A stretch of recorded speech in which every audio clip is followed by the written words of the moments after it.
Mr. Narinder Ahluwalia is the Chief Operating Officer of Global Pueblo Solutions. I am Agam from IIM Rohtak, today here to bring to you the valuable insights of Mr. Ahluwalia over the contemporary HR practices. So, Mr. Ahluwalia, please tell us about your company, Global Pueblo Solutions.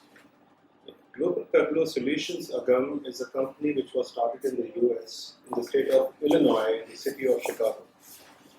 So this was a brainchild of three friends, and these three friends were all from technology background, and one of them also had the background of finance.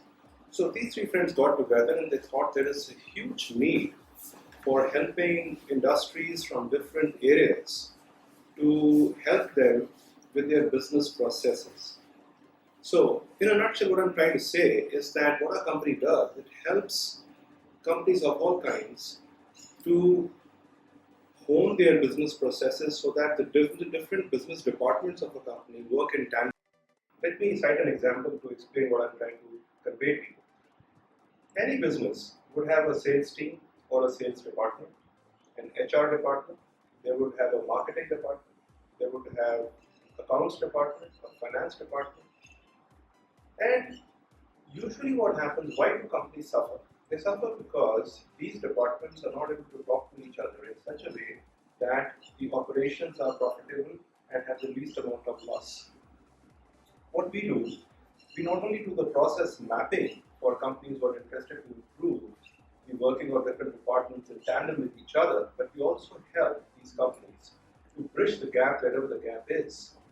The bridging of the gap is done with the help of technology, which is, in short, automation where necessary. But what we believe is that if we simply go into a company and say, hey, we are here to automate your processes. So if the process is not being done properly and you automate it, what do you get? You get bad results faster, right? So we first do the mapping, identify the areas which need improvement, help them with technology, and then automate it. So, what is your role in this company? That's a very interesting question. I wear a lot of turbans, I should say, because I don't wear a hat. But primarily what I'm looking at is I'm helping the India business to grow, as well as keep the operations of the company in India afloat. That helping and serving the people that are working with us, so that they are motivated, they have the right approach towards business, they are ethical, they are more empathetic towards community, which is even outside our office. So those kind of things I'm responsible for.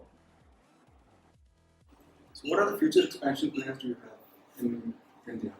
Right, Agam, in India, we are already on our way to expand into another office. This is not official yet, but we are looking at expanding into the city of Pune. If not Pune, then we might come into Gurgaon. Because we are having opportunities from our clients who want us to manage their businesses in India. So when I say we're expanding in a very different fashion. Usually you find people expanding by investing money into more employees, more offices, more properties. But our expansion is based on the merits that we have gathered.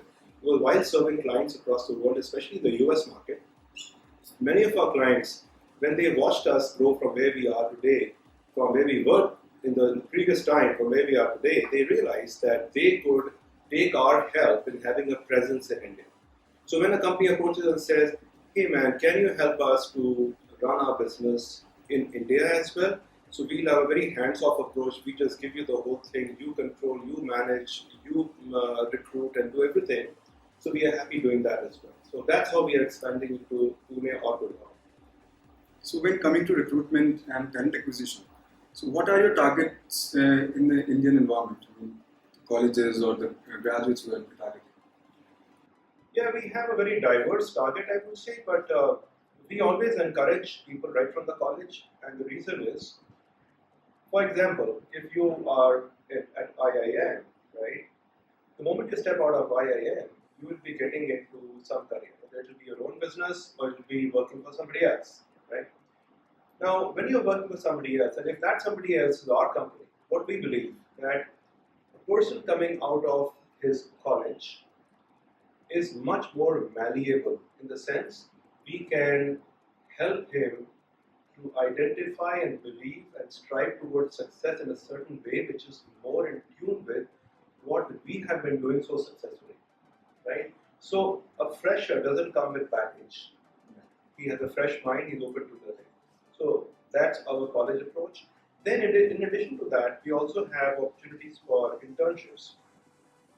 Usually, when we choose interns, we end up hiring them as well, because when an intern comes and spends 6 months to 1 year with us, he or she not only gets trained in our values, because we have certain core values we abide by, but we also get to know that person so well. We have honed his skills or her skills, and now when it's time to say goodbye, the internship was great. We say, hey, by the way, would you like to stick around? Would you like to be employed by us? And usually the answer is yes. So we enjoy doing that. So you mentioned that the internet revolution has made an important role in the recruitment process of the various companies. So in reference to the Indian environment, where the people are still gearing up within online professional presence, so what do you think is the importance of this online networking on a person's assessment for recruitment? Okay, when you say the online presence in India, people are still gearing up. I want to tell you that India is ranked at the 4th place internationally, wherever the use of internet for networking is concerned. Right? Number 1 today is China. Then you have Russia, followed by Brazil, and 4th is India. And India is catching up pretty quickly. For the simple reason why India could not come to a higher level is because the reach of internet in our country across villages, across towns and suburbs is not what it could be or can be or is desired to be. Right? So once this is taken care of, like you must have heard about Facebook's effort in providing internet in remote areas. I don't want to talk about that at this time because you are interviewing me for a different topic, but that is a very good promise for areas which are not yet reached by internet. And I believe that India, with its strong IT background and innovative and creative mind, which is fueling the growth of so many industries across the world, especially the US market, India itself, for its own benefit, will really leap quite a bit once internet is easily available and stable in nature. Thank you. It was an honor having you. You are very welcome, Agan. It was nice talking to you. Your questions were very sensible, and I hope that you and your colleagues will take benefit from the information that we have shared in this program. And I hope to see you guys in our campus whenever you have the time. Thank you very much.